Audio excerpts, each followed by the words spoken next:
আসসালামু আলাইকুম।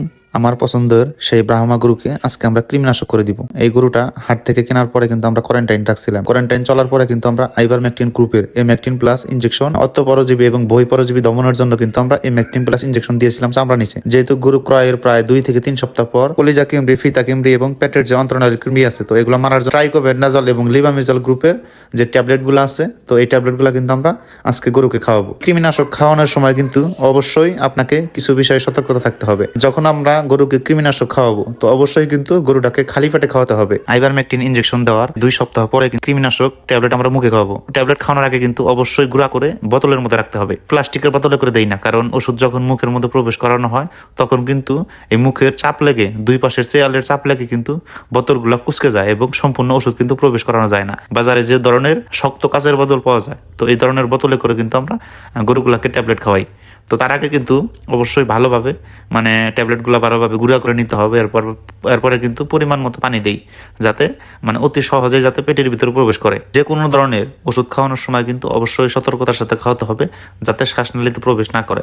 আগে গরুটাকে সুস্থ এবং স্বাভাবিক পর্যায়ে বেঁধে নিয়ে কিন্তু তারপরে কিন্তু খাওয়ানোর প্রস্তুতি নিতে হবে। আপনারা হয়তো অনেকেই দেখছেন, যখন আমরা এই গরুটাকে কোয়ারেন্টাইনে থেকে আমাদের ফার্ম পর্যন্ত নিয়ে আসি, তখন কিন্তু আমাদের কিন্তু একদম হয়রানি করে ফেলছে।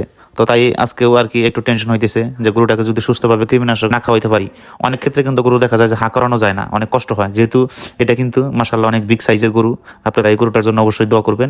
যখন কোয়ারেন্টাইনে থেকে নিয়ে আসি, তখন কিন্তু আমরা ওর যে মুখের যে মুখোশ, ওইটা কিন্তু আমরা খুলে দিছি। আর মুখের দড়ি খুলে দেওয়ার পরে কিন্তু যদি আপনি নাকের মধ্যে রশি পরাই দেন, যত বড় গরুই হোক না কেন, আর কিন্তু আগের মতো তাফালিং করতে পারবে না, দুষ্টমি কিন্তু করতে পারবে না।